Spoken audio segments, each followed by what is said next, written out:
ये भूमिका बताई जा रही है। छठे श्लोक में प्रवेश करने से पूर्व हमने अब तक क्या जाना है? एक तो ये जाना है कि इस संसार रूपी वृक्ष को काटना है। दूसरा, काट करके फिर क्या करना, कैसे काटेंगे? वैराग्य के द्वारा, बात आई गई थी। और वैराग्य कैसे हो? दोष दर्शन के द्वारा।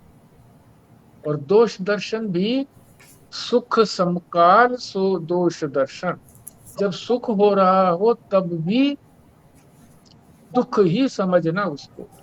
ऐसा जब करेंगे तभी वैराग्य संभव है। वैराग्य करके फिर दूसरी बात क्या बताई? उस आदि पुरुष की प्रपत्ति करनी है, यानी शरण लेनी है। शरण लेकर के क्या करें? उसकी खोज करें, उसके स्वरूप की खोज करें, उस परम पद की परिमार्गण्य, परिमार्गितव्यम ऐसे बोला था ना, कि उसकी खोज करें। है तो सही वो, अभी अभी हमें पता नहीं है उसका। अपनी आत्मा के बारे में अभी हम अनभिज्ञ हैं, परमात्मा के बारे में ज्ञान नहीं है अभी हमें। तो भगवान ने कृपा करके उपाय भी बता दिया। क्या बताया? मान को छोड़े, मान सम्मान को। मोह को भी छोड़े, मोह का मतलब अविवेक। संग को भी छोड़े, क्योंकि अपने से अन्य किसी का भी संग करेंगे तो दोष ही दोष है, संग दोष। और फिर कामना बताया कि कामना को छोड़े। और फिर जो द्वंद्व हैं, दो दो के जोड़े हैं संसार के अंदर, सर्दी गर्मी, भूख प्यास, मान अपमान, रात दिन, सारे जोड़े हैं। इन सबको त्याग कर क्या करना है? आत्मविचार, परमात्म विचार। और उसमें तल्लीन रहें हर समय, ये बताया। यहां तक हो गया। अब एक शंका कर रहे हैं कि अगर वो पद, जो परमात्मा का पद है, वो अगर ज्ञेय है, मतलब उसको जानना है, पद को, शास्त्र कहता ही है कि उसको जानो परमात्मा को। तो जानने वाला भी कोई होना चाहिए उसको। जानने वाला जानी गई चीज से अलग होता है। दो हो गए। तो दो जो है, द्वैत जो है, वो वेदांत को सहन नहीं है, असहनीय है। और अगर ये कहें कि जानना नहीं है उसको, वो नहीं जाना जा सकता, तो फिर उसको ढूंढना व्यर्थ है। जो कहते हैं कि ढूंढो, खोज करो, शास्त्र कहता है, ये भी बात बेकार हो गई। जब वो जाना ही नहीं जा सकता तो क्यों ढूंढे फिर? ये शंका आ गई बीच में। इस शंका का समाधान क्या है? कि वो जो तत्व है, परमात्म तत्व, जिसको हम आत्म तत्व भी कहते हैं, मेरा अपना आपा, जिसको कहते हैं आत्मा या प्रत्यक आत्मा, उसको जानने के लिए किसी अन्य प्रकाश की आवश्यकता नहीं है, क्योंकि वो स्वयं प्रकाश है, खुद प्रकाश से जगमगाता है। दीपक स्वयं जगमगाता है, उसको किसी टॉर्च से, किसी और प्रकाश से प्रकाशित करने की जरूरत नहीं है, स्वयं प्रकाश है। उसके प्रकाश से तो अन्य भी प्रकाशित होते हैं। ऐसा है, वो स्वयं प्रकाश है। और फिर ये भी बताएंगे आगे इसमें श्लोक में, पहले बताया ही था कि उस परम पद को प्राप्त करके फिर संसार में नहीं लौटना पड़ता। नहीं तो हमारा क्रम यही रहता है कि संसार में आए, कर्म किया, भोगा, मर गए, फिर संसार में आए, जन्म लिया, क्रम चलता रहा।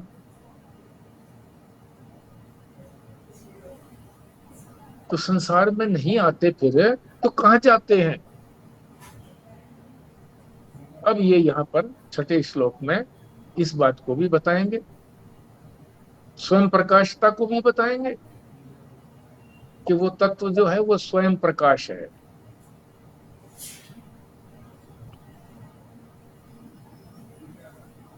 एक मिनट में अपनी बात रखूं जी फिर। हाँ जी। इस स्वयं प्रकाशता की बात कही बिल्कुल ठीक है, मगर क्योंकि आवरण, ये मल विक्षेप आवरण तो पड़े हैं, तभी इतने साधनों की बात बताई है। हम्म तो जो अहंकार है, ये सब कितने साधन बताए करने के लिए, क्योंकि जब तक अंतःकरण शुद्ध नहीं होगा वो हम्म। प्रकाश तब तक प्रकट नहीं होगा।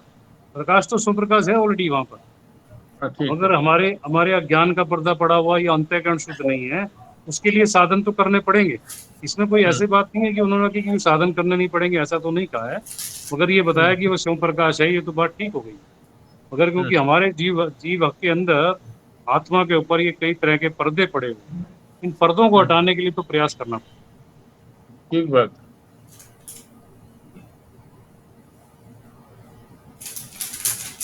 तो अब इसका पाठ करते हैं। पहले एक बात बता देता हूं मैं कि जितने भी प्रकाश हैं संसार के अंदर,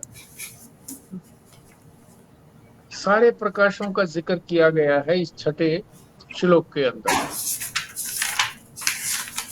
सबसे बड़ा प्रकाशक कौन है? सूर्य, चंद्रमा, अग्नि,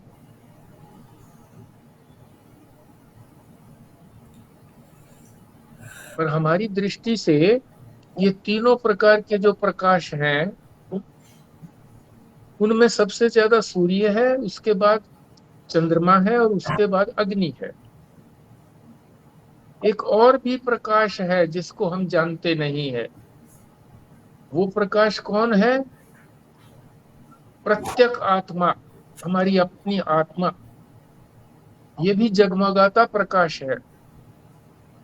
इसी की महत्ता को बताना है कि इसको प्रकाशित करने के लिए न सूर्य की जरूरत है, न चंद्रमा की जरूरत है, और न अग्नि की जरूरत है।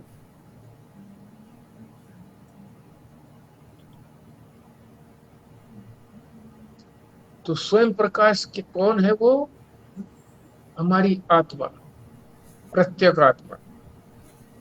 उसी को समझाने का प्रयास हो रहा है ये, कि उसको जानने के बाद, जानने का मतलब ऐसा नहीं है कि हमने उसको जाना यानी अपने से अन्य को जाना, नहीं, अपने को ही जाना, अन्य को नहीं जाना। तो इसलिए द्वैत तो हुआ नहीं। जो जानने वाला है वो भी वही है, जिसको जाना जा रहा है वो भी वही है। तो द्वैत नहीं रहा, अद्वैत ही रहा। वेदांत को कोई आपत्ति नहीं आई। एक तो ये बात समझाएंगे, यानी अल्टीमेटली अपनी प्रत्यक आत्मा के प्रकाश को ही बताएंगे। यही सबको प्रकाशित करता है। सूर्य को भी यही प्रकाशित करता है, चंद्रमा को भी यही प्रकाशित करता है, अग्नि को भी यही प्रकाशित करता है। क्या क्या मतलब है?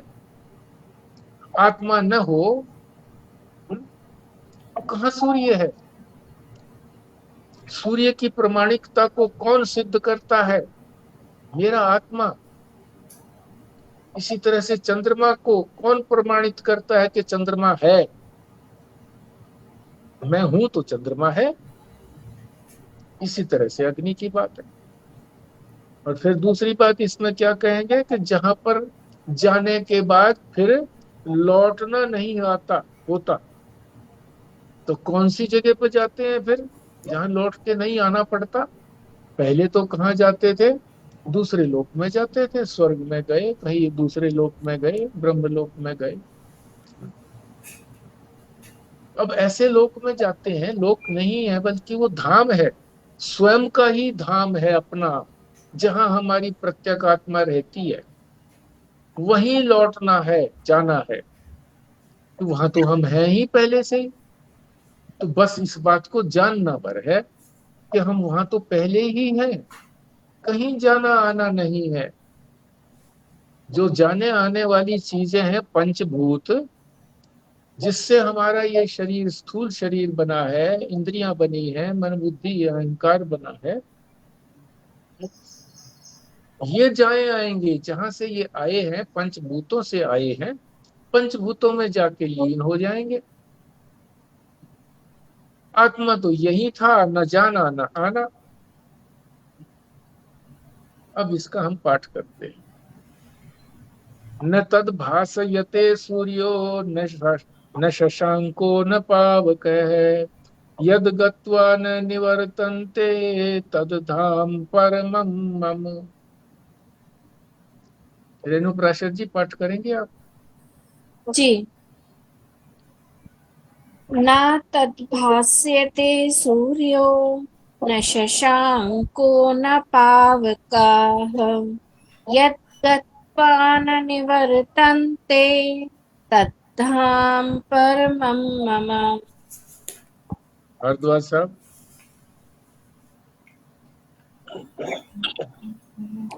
न तत् भास्यते सूर्यो न शशांक न पावक, यते गत्वा न निर्वतन्ते तत् धाम परमं मम। बल्ला जी। जी। न तद्भास्यते सूर्यो न शशांको न पावका, यद् गत्वा न निर्वतन्ते तत् धाम परम मम। संजीव शर्मा जी। जी। न तत् भास्यते सूर्य न शशांक न पावक, यद् गत्वा न निर्वर्तन्ते तत् धाम परमं मम। निवर्तन्ते, निवर्तन्ते। विमला जी।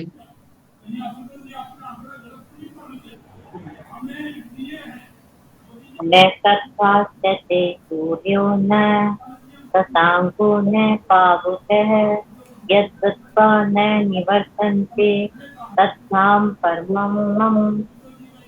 पुराना जी। न तत् भास्यते सूर्ये न शशांक न पावका, यत् गत्वा न निवर्तन्ते तत् धाम परमं मम। ओम। स्वस्तिका जी। न तद्भासयते सूर्यो न शशांको न पावकः, यद्गत्वा न निवर्तन्ते तद्धाम परमं मम। अर्थ समझते हैं। न तत्, तद माने उसको, किसको? आत्म तत्व को। भासयते, प्रकाशित करना, उसको प्रकाशित नहीं करता। आत्मा को कौन? सूर्य। यानी उसको सूर्य भी प्रकाशित नहीं करता। न शशांक न पावक है। शशांक, शशांक कहते हैं चंद्रमा को, चंद्रमा भी उसे प्रकाशित नहीं करता। चंद्रमा का तो प्रकाश और भी कम है सूर्य से।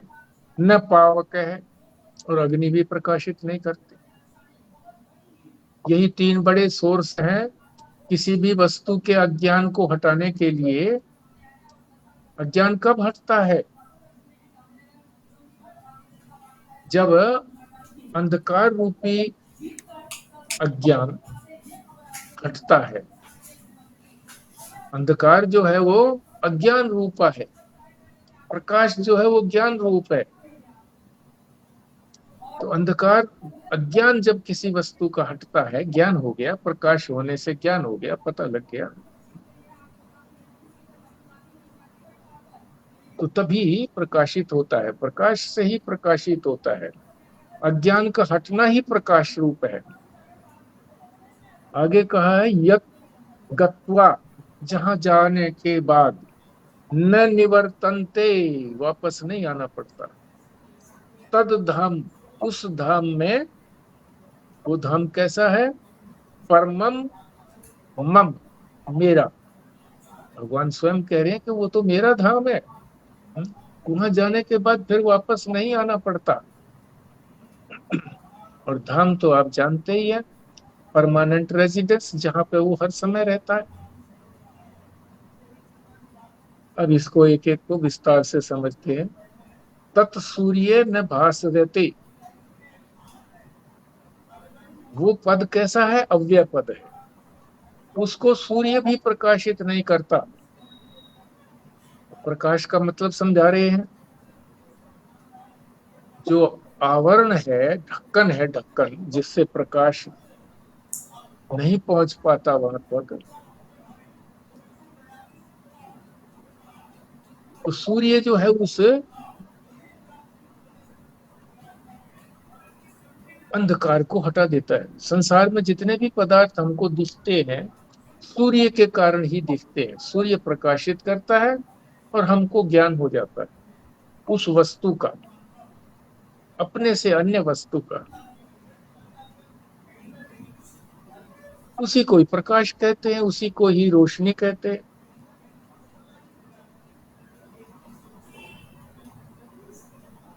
पर हमारी आंख जो है,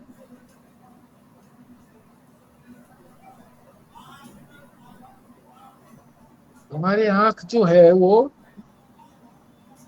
बहुत सी चीजों के अंधकार को नहीं हटा पाती। आंख तो है पर वो नहीं देख पाती। जैसे एक्सरे खींचा, नहीं देख पाते हम उसको। क्या देख पाते हैं? कि उसमें चेस्ट के एक्सरे में कुछ हड्डियां सी आ रही हैं, जहां पर प्रकाश जो है वो कम जा पा रहा है, सफेद सफेद है हड्डियां सी। और जहां मांस वगैरह है वो सारा काला काला दिखता है।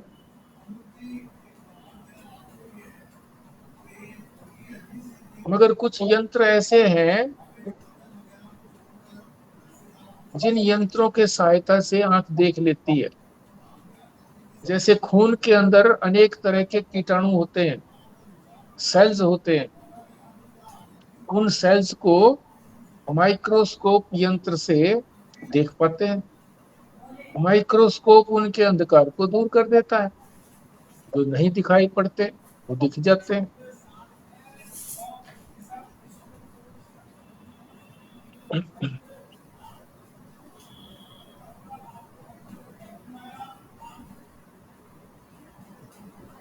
पर हमारी आंख में जो अंधकार है, उस अंधकार को देखने में वो यंत्र भी नहीं काम कर सकते। हमारी आंख के अंधकार को दूर नहीं करते, मगर उस स्थान जहां पर वो वस्तु नहीं मालूम पड़ रही है, अप्रकाशित हो रही है, उसको तो प्रकाशित कर देते हैं।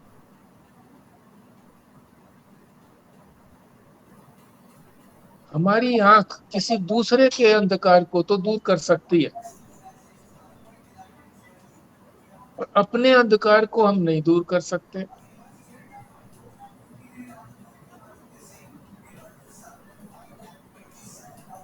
और ऐसे ऐसे प्रकाश भी बताए हैं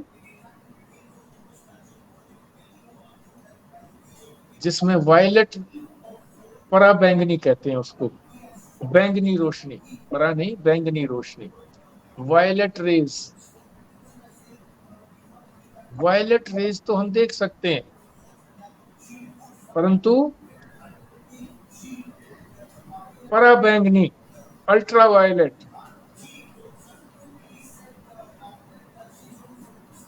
और भी ज्यादा जो बैंगनी रंग होता है, उसको नहीं देख पाते।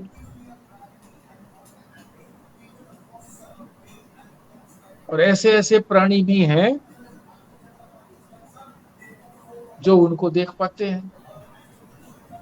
हम नहीं देख पाते, मगर दूसरे प्राणी उनको देख लेते हैं, अल्ट्रावायलेट रेस को।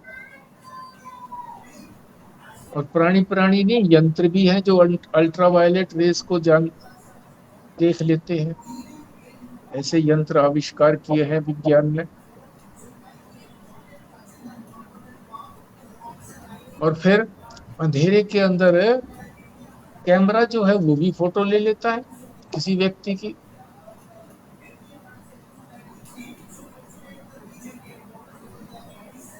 देखने देखने की बात ही नहीं है, सुनने की भी बात इसी तरह से।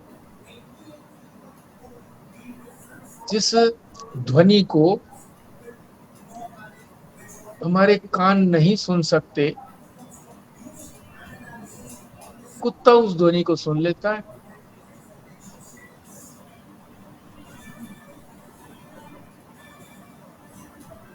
क्योंकि हमारी जो सुनने की शक्ति है कान की, तो कुत्ते की कान की शक्ति ज्यादा है।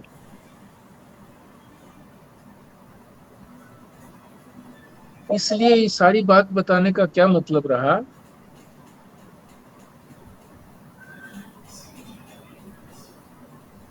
किसके लिए कौन से प्रकाश को कहेंगे कि भाई इसके लिए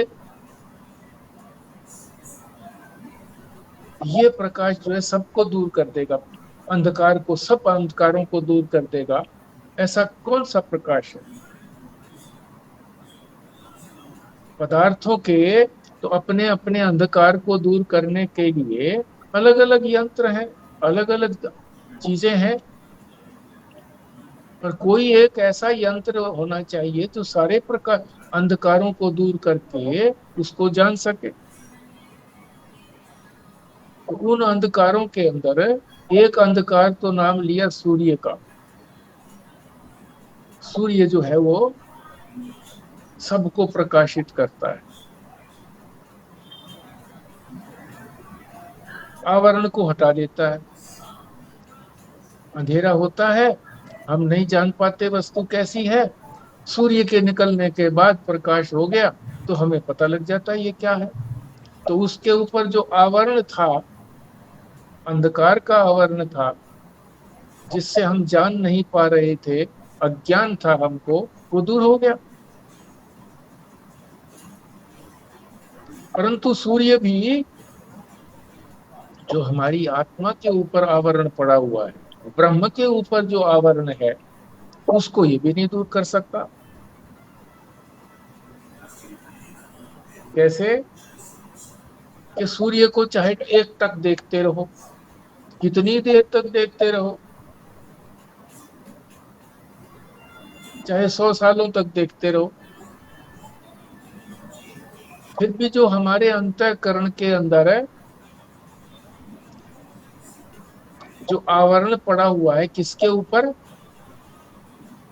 ब्रह्म के ऊपर, हमारी आत्मा के ऊपर।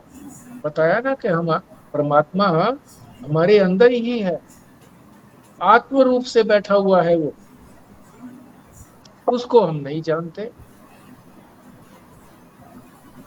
तो सूर्य भी उसको नहीं हटाता, क्योंकि सूर्य को तो हम अनेकों वर्षों से देख ही रहे हैं, जान ही रहे हैं, सबका प्रकाश सबके अंधकार को दूर कर देता है। पर हमारा अंधकार जो हम आत्मा को नहीं जान पाते हैं, ठीक से नहीं जान पाते हैं, जैसी है वैसी नहीं जान पाते हैं, तो सूर्य भी उसके प्रकाश को प्रकाशित नहीं कर पा रहा है, नहीं तो हो जाता आज तक। इसीलिए इस श्लोक के अंदर कहा है कि सूर्यो न भास्यते, सूर्य भी उसको, उस पद को, उस परमात्मा के धाम को, जहां पर वो रह रहा है अंतःकरण में, उसको प्रकाशित नहीं कर पाता। हालांकि सूर्य सबके प्रकाश को, सबके अंधकार को दूर कर देता है। सूर्य नहीं प्रकाशित कर सकता तो क्या चंद्रमा प्रकाशित करेगा? चंद्रमा को कहा है शशांक। संस्कृत में शशांक का क्या अर्थ होता है? शश माने खरगोश, अंक माने, अंक गोद को भी कहते हैं और चिन्ह को भी कहते हैं। चंद्रमा के अंदर एक खरगोश की शक्ल होती है, अंधकार सा दिखता है चंद्रमा के अंदर। बहुत बार देखते हैं, बुजुर्ग कहते देखो वहां पर वो है जो प्रकाशित नहीं होता।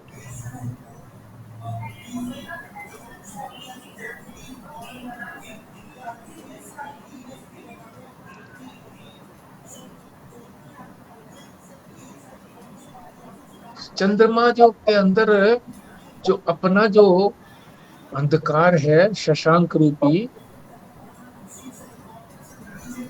खरगोश की तरह से जो शक्ल है अंधकार की, इसमें चंद्रमा के अंदर, उसको वो भी नहीं दूर करता। स्वयं वो प्रकाशित होते हुए भी, यद्यपि उसको प्रकाश सूर्य से मिलता है, पर वो अपने अंदर जो खरगोश जैसा जो अप्रकाशित वस्तु है उसको भी नहीं दूर कर पाता।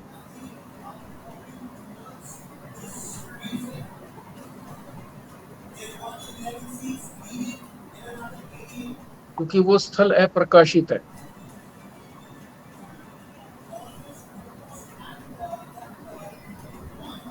सूर्य की रोशनी तो बहुत तेज होती है, चंद्रमा की रोशनी कम है।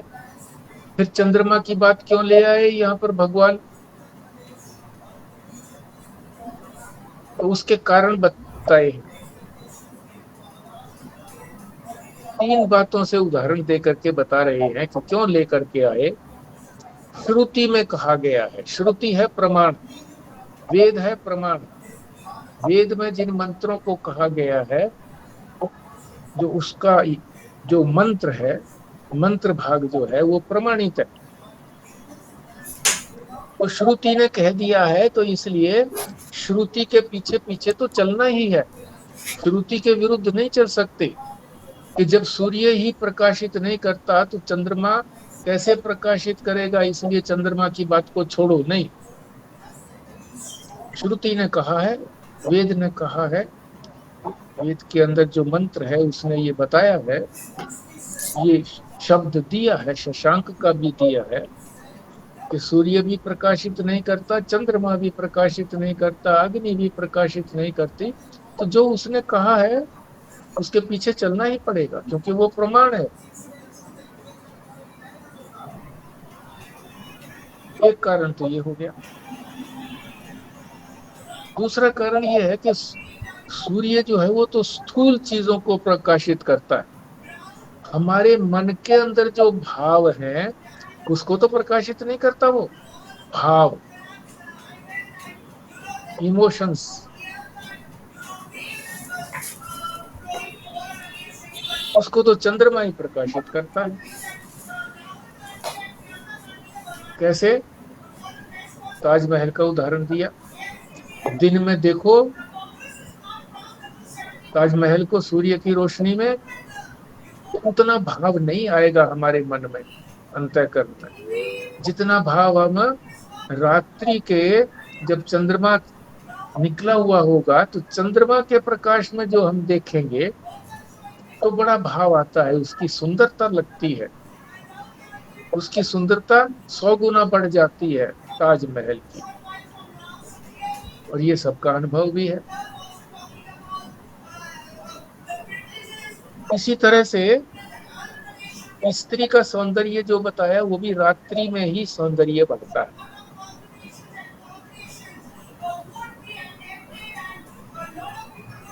जब चंद्रमा का प्रकाश होता है और उसमें स्त्रियां सजी हुई होती है, बड़ा अच्छा लगता है।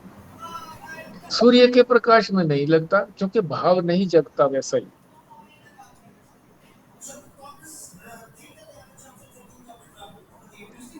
तो कवि लोग इसी तरह की कल्पना करते हैं। स्त्री के सौंदर्य का वर्णन करना हो तो चांदनी रात के अंदर उसको वर्णन करेंगे।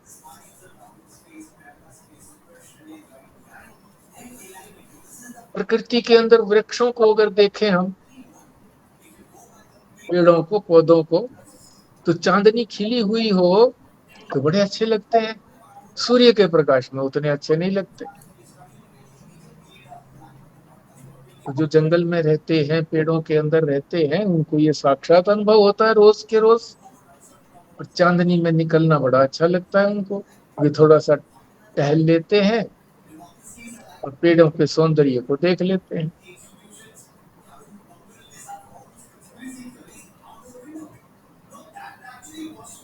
सूर्य वो नहीं कर पाता जो चंद्रमा करता है, इसलिए चंद्रमा का दिया उदाहरण। चाहे प्रकाश कम है मगर भावों को तो जागृत करता है वो।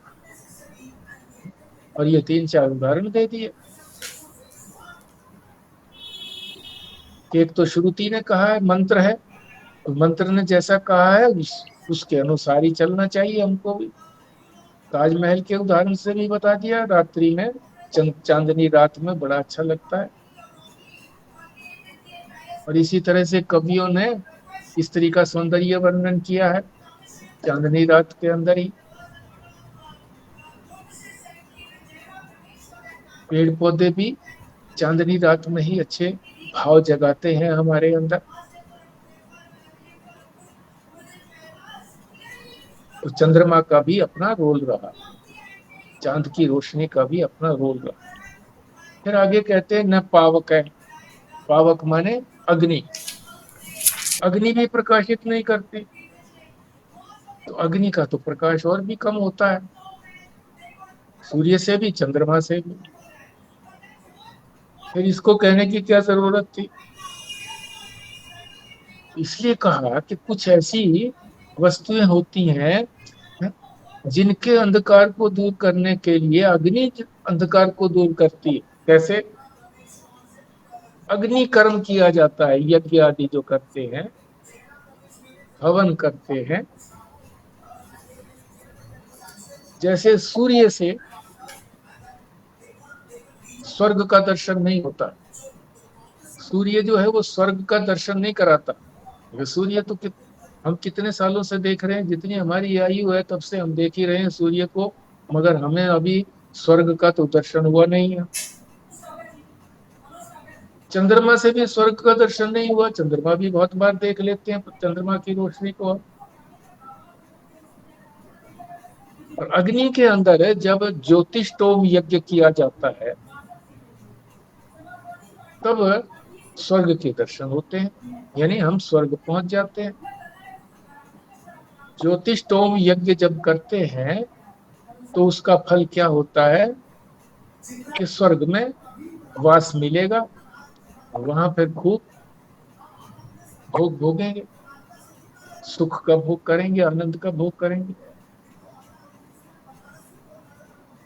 जितने भी ये वैदिक कर्म हैं, वेदों में जो कर्म करने के लिए बताए गए हैं, उनका सबका उद्देश्य यही है कि वैदिक कर्म करके स्वर्ग के सुख को प्राप्त करो।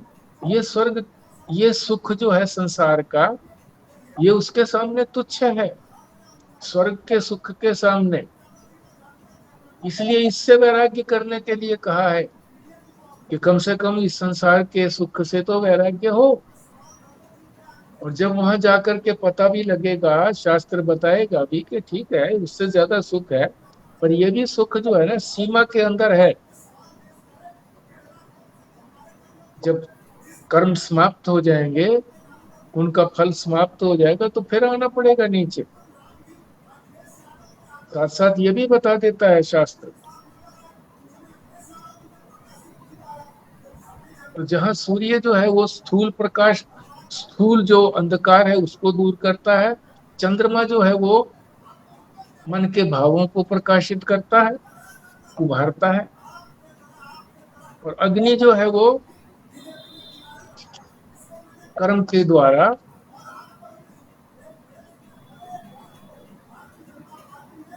स्वर्ग आदि को प्रकाशित करती है।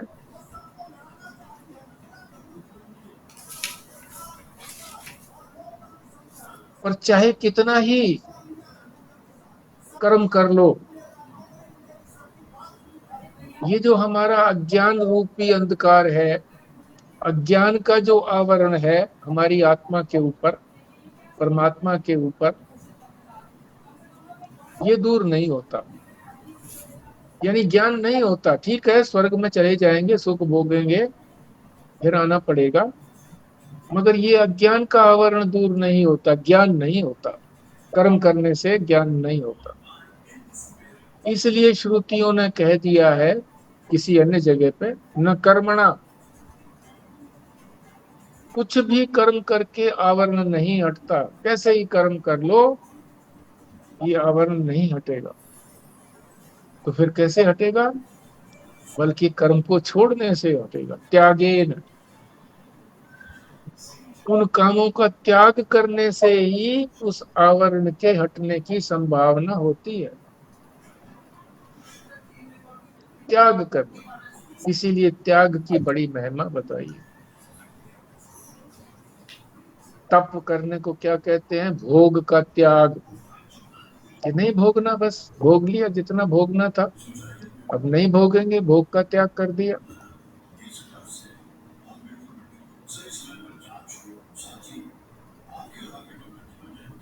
तो अल्टीमेटली क्या बताया कि ये सारे प्रकाश जो हैं वो हमारी आत्मा को प्रकाशित करने में असमर्थ हैं, यानी ज्ञान कराने में असमर्थ हैं।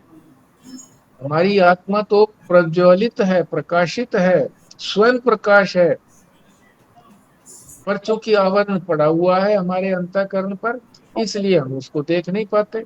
जैसे दीपक के ऊपर घड़ा रख दो उल्टा करके, बर्तन कोई और रख दो, पतीला रख दो, तो नहीं दिखाई देगा, आवरण है, अज्ञान रूपी आवरण है, इसलिए नहीं दिखता। उस आवरण को हटा दो तो उसको प्रकाशित करने की जरूरत नहीं है, उसको जानने की जरूरत नहीं है, वो तो जना जनाया है, हमारे अंदर ही है। बस आवरण रूपी हटाना, ढक्कन हटाना है, अज्ञान का ढक्कन।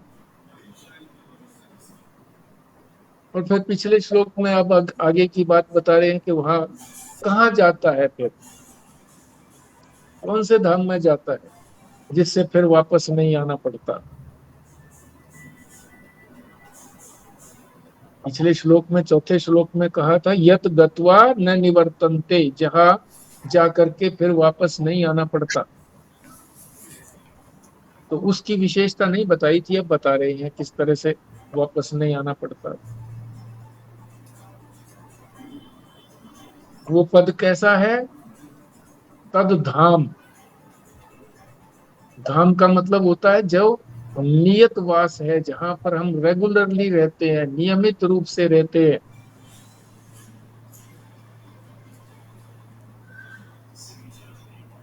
कहीं पर भी हम अपना कोई रजिस्ट्रेशन कराते हैं किसी भी तरह का, तो पूछते हैं कि तुम्हारा परमानेंट एड्रेस क्या है, स्थायी पता क्या है, बता देते हैं स्थायी है। ठीक है, हम घूमते रहते हैं, कहीं पर जाना भी होता है, 2-4 दिन के लिए चले गए, पर स्थायी रूप से तो हमारा यही घर है, बताते हैं। तो आत्मा ही हमारा स्थायी निवास है। उस जो धाम बताया गया है वो धाम क्या है? आत्मा। ब्रह्म जो है वो कहाँ रहता है? आत्मा में रहता है। स्थायी रूप से परमात्मा हमारी आत्मा के अंदर विराजमान रहता है।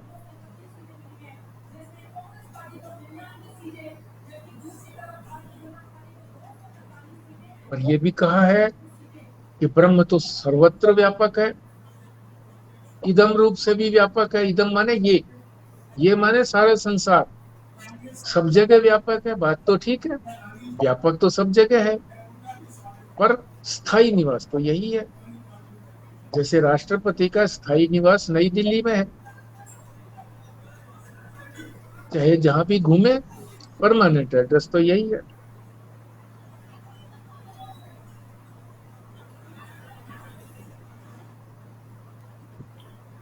स्थायी सर्वव्यापक होते हुए भी, सब जगह होते हुए भी परमानेंटली नहीं रहता वहां पर। कहाँ रहता है? आत्मा में रहता है। दो शब्द आए हैं इसके अंदर, वेदांत में इन दोनों शब्दों की बड़ी महत्ता है और बड़े ध्यान से इसको समझना चाहिए। एक है बाध समानाधिकरण्य। क्या बताया? बाध समानाधिकरण्य। दूसरा शब्द है मुख्य समानाधिकरण्य। तो दोनों शब्दों के अंदर समानाधिकरण्य तो दोनों के अंदर विद्यमान है। अंतर क्या है दोनों शब्दों में? एक में दिया हुआ है बाध, एक में दिया हुआ मुख्य। बस इसी बात को समझना है। बाध का क्या अर्थ है? मिथ्यात्व निश्चय। मिथ्या तो प्रतीत तो होता है पर है नहीं वो, उसको कहते हैं बाध। वस्तु दिखाई तो देती है, प्रतीत तो होती है, मालूम तो पड़ती है, पर वास्तव में है नहीं वो। जैसे जादूगर दिखाता तो है, नाटक के अंदर दिखाया तो जाता है सब कुछ, सिनेमा में दिखाया जाता है, पर असल में क्या सिनेमा के अंदर वही एक्टर उस समय में विद्यमान है? नहीं है। एक्टिंग की है बस उन्होंने, फिल्म है वो, फिल्म पर्दे पर आ जाती है। उसे कहते हैं बाध, है नहीं, उसको बाध समानाधिकरण कहते हैं। प्रतीत तो है पर है नहीं। इसी तरह से सारे जो इदम रूपी पदार्थ हैं, वो सारे संसार के पदार्थ, परमात्मा ब्रह्म तो है उनके अंदर भी, पर वो सारे पदार्थ है नहीं, पदार्थ नहीं है, ब्रह्म तो है। तो इसको कहेंगे बाध, यानी उन पदार्थों को हमने कह दिया कि वो है ही नहीं, इसको कहा बाध। प्रतीत हो रहे हैं पदार्थ मिथ्या है, झूठे। ये हो गया बाध समानाधिकरण्य। ये एक है समानाधिकरण का मतलब नहीं पता लगा। बाद का तो पता है कि आपने बोला मिथ्यात्व निश्चय। समानाधिकरण है। समान, समान का मतलब बराबर, और अधिकरण्य का मतलब है जिसके अंदर, जिस अधिष्ठान के अंदर प्रतीत तो होते हैं। जैसे रस्सी जो है ये अधिष्ठान है, रस्सी के अंदर सर्प प्रतीत तो हो रहा है पर है नहीं वो। अधिकरण्य का मतलब हो गया कि उसके अधिकार तो ना कहो, अधिकार से समझना चाहो तो अधिकार से समझ लो।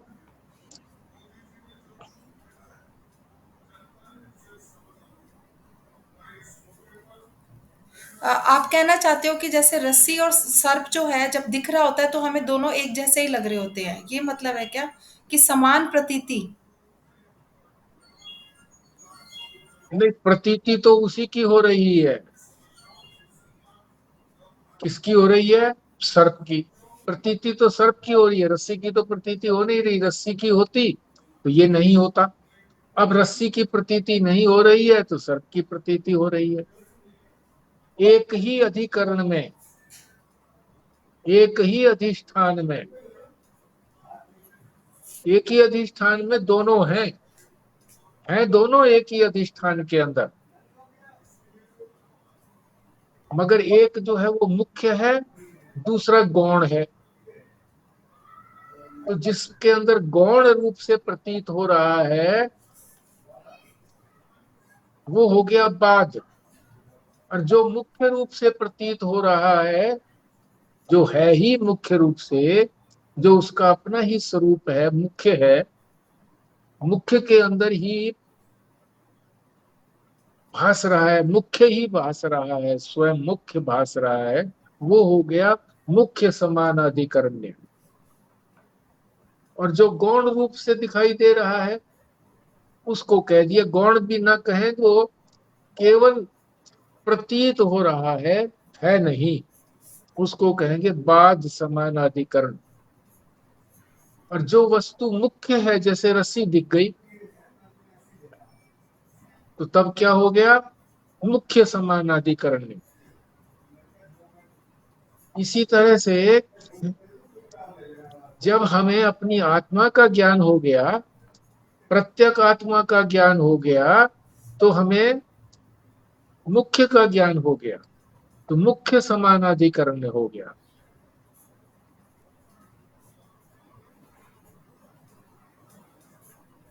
स्वयं परमात्मा का ज्ञान हो गया, वो हो गया मुख्य समानाधिकरण। और जहां मुख्य का नहीं हुआ, बल्कि जो गौण था, जो केवल प्रतीत हो रहा था, वो लगा, वास्तव में जो है नहीं, उसको कहेंगे बाध समानाधिकरण। और इस सब में प्रकाश का भी बड़ा रोल है कि कब हमें मुख्य दिखेगा, कब हमें बाद वाला दिखेगा। जब हमें मुख्य का होगा तो हमें वस्तु स्वयं प्रकाश रूप से दिखाई देगी, और जब हमें बाद होगा, बाद प्रकाश होगा, ऐसा प्रकाश होगा, किसी अन्य का प्रकाश होगा, तब हमें मतलब हल्का प्रकाश हुआ, जैसे रस्सी के अंदर मंद अंधकार हुआ, मंद रोशनी हुई, तब हमें जो चीज दिखाई देती है तो वो हो गई चीज नहीं है, मगर वो थोड़े प्रकाश के अंदर मालूम पड़ती है कि चीज है। थोड़े प्रकाश के अंदर हमें दूर से कोई ठूंठ खड़ा है, और वो हमें दिखने लगा कि ये तो चोर खड़ा है या भूत है, हम डरते हैं। और जब प्रकाश पूरी तरह से हो जाता है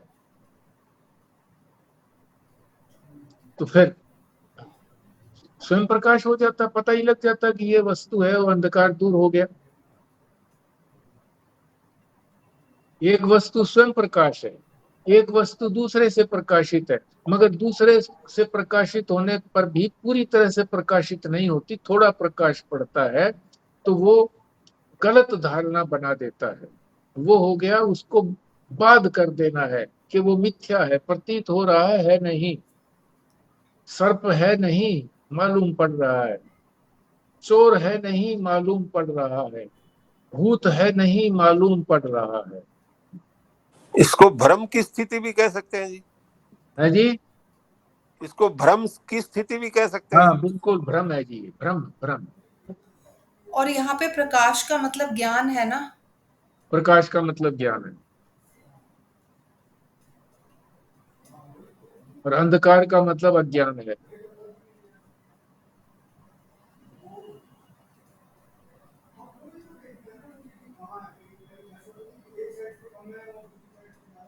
और प्रत्येक आत्मा ऐसी है कि वो स्वयं प्रकाशित है, अन्य प्रकाश की जरूरत नहीं है, स्वयं तो उघड़ी हुई है, परंतु जब आवरण उसका है, अज्ञान का आवरण, उसको हटा दिया तो पता लग गया कि ये क्या है। ऐसा स्थान है परमात्मा का जो स्वयं प्रकाश है। यानी हमारी प्रत्येक आत्मा जो है वो स्वयं प्रकाश है, हमारी आत्मा स्वयं प्रकाश है। जब अपनी आत्मा का ज्ञान हो जाता है तो वहीं पर परमात्मा है, तो परमात्मा का भी ज्ञान हो जाता है।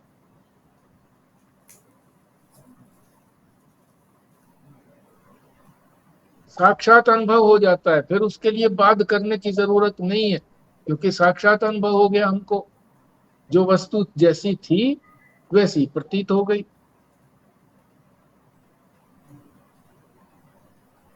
तो परमात्मा का ये इसीलिए कहा है कि परम स्थान है। कौन सा स्थान है परम स्थान? हमारी आत्मा, प्रत्येक आत्मा, जिसको हम मैं रूप से बोलते हैं। मैं का मतलब प्रत्येक आत्मा, जिसके प्रकाश में ये सब कुछ दिख रहा है, जिसको ये सूर्य प्रकाशित नहीं कर सकता, चंद्रमा प्रकाशित नहीं कर सकता, अग्नि प्रकाशित नहीं कर सकती, पर प्रत्येक आत्मा का जो प्रकाश है, जो स्वयं प्रकाश है, वो सबको प्रकाशित करता है। सूर्य को भी वही प्रकाश देता है, चंद्रमा को भी और अग्नि को भी। आप ये ना समझें कि कोई अन्य प्रकाश देता है, बल्कि वो जानता है सूर्य है या नहीं है। हमारी आंख देखती है तभी सूर्य की सिद्धि होती है, नहीं तो सूर्य की सिद्धि कहाँ है? आप कहोगे जी दूसरे तो लोग देखते हैं ना उसको, तो दूसरों की भी जब आत्मा है तो ही तो देख पाते हैं। सारे मुर्दा हो, आत्मा ना हो तो कौन देख पाएगा सूर्य है या नहीं है? एग्जिस्टेंस ही नहीं मालूम पड़ेगी। हम ही उसकी स्थिति को बताते हैं कि सूर्य है, चंद्रमा है, अग्नि है। सारी चीजों को हम ही प्रकाशित करते हैं।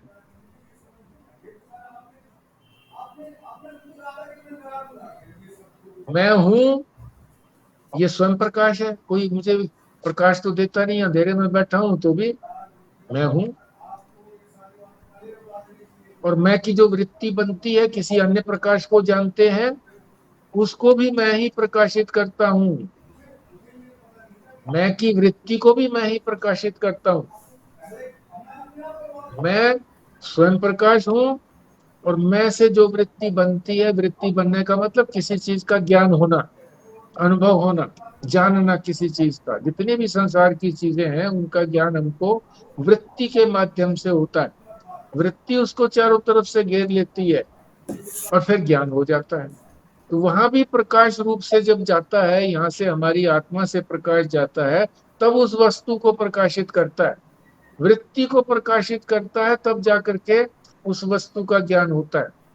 तो मेरे को भी प्रकाशित करता है, मैं तो स्वयं प्रकाश हूं ही हूं, और वृत्ति को भी प्रकाशित करता है। ऐसा वो परम धाम है, परम पद है परमात्मा का।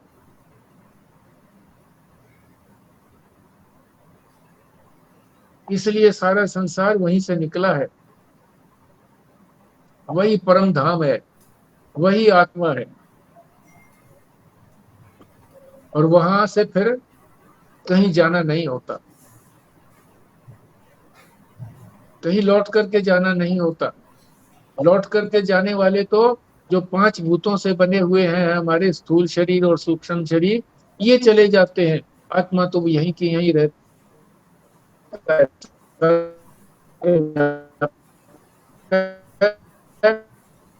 और स्वयं जाना आना नहीं है, लौट करके नहीं आता, जहां था वहीं रहता है।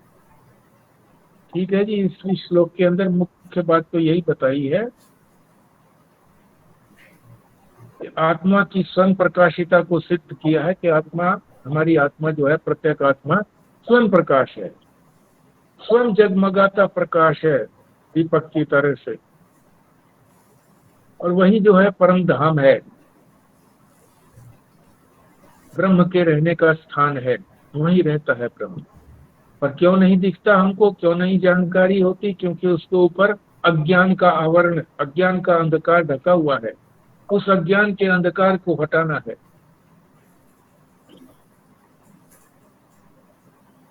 उस प्रकाश को जानने की आवश्यकता नहीं है, प्रकाश तो अपने आप ही जाना जाएगा। कोई अन्य नहीं है वो प्रकाश, मेरा ही तो प्रकाश है। मैं स्वयं ही को तो जानूंगा। स्वयं को जानना जो है वो कोई अन्य को जानना नहीं है, दो नहीं हो गई। स्वयं को जानना ना कह करके स्वयं हो जाना ही कहेंगे उसको, स्वयं ही हो जाता हूं।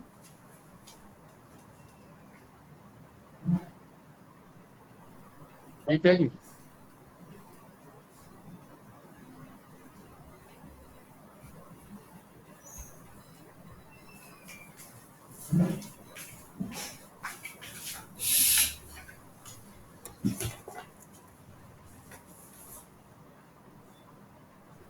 ठीक है भल्ला जी, फिर पूर्णाहुति करिए। तो हम ये कह सकते हैं ना कि जैसे सूर्य की कुछ लिमिटेशन है, कुछ बता पाएगा, कुछ नहीं बता पाएगा। चंद्रमा की भी कुछ लिमिटेशन है, कुछ बताएगा, कुछ नहीं बता पाएगा।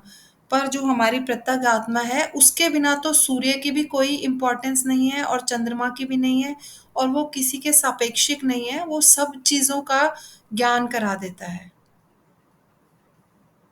या वो ज्ञान हाँ, स्वरूप। सब चीजों का भी ज्ञान करोगे तो अपना भी स्वयं का भी ज्ञान हो जाता है। जो हमें अभी अप्रकाशित लगता है कि हमें अज्ञान है, हम अपनी आत्मा को नहीं जान रहे हैं कि मैं सर्वज्ञ हूँ, सर्वशक्तिमान हूँ इत्यादि, नहीं जान पाते हैं, सब कुछ जान लेते हैं फिर। तो दो चीजें हो गई ना, एक तो कि ये जो सूर्य, चंद्रमा और अग्नि है, ये तो सापेक्षिक है, मतलब अगर ये होगा तो कुछ दिखेगा, कुछ नहीं दिखेगा।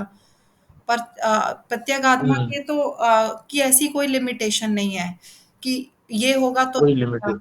और दूसरा ये वाली बात हो गई कि प्रत्येक आत्मा जो है वो उसको उसके सूर्य और चंद्रमा के होने के बावजूद भी जब तक प्रत्येक आत्मा नहीं होगी तो कुछ नहीं हो सकता। हम्म, हम्म। हाँ, उसकी एग्जिस्टेंस भी सिद्ध नहीं होती है। बस दूसरा ये चीज और पूछनी थी, समानाधिकरण्य को हम ये भी बोल सकते हैं ना, एग्जिस्टेंस, जैसे को एग्जिस्टेंस टाइप, कि दो चीजें एग्जिस्ट कर रही हैं, एक चीज को हम प्रतीति मात्र मानेंगे जिसको बाद करना है, और एक चीज जो मुख्य है, जो है ही है, वो मुख्य हो जाएगी। पर जब ज्ञान होगा तो वो दूसरी चीज एग्जिस्ट करेगी, अज्ञान होगा तो दूसरी चीज रहेगी। वास्तव में उसको एग्जिस्ट ना कहें कि भाई वो एग्जिस्ट होती है, एग्जिस्टेंस तो एक ही है, आत्मा का ही एग्जिस्टेंस है और किसी चीज का एग्जिस्टेंस नहीं है।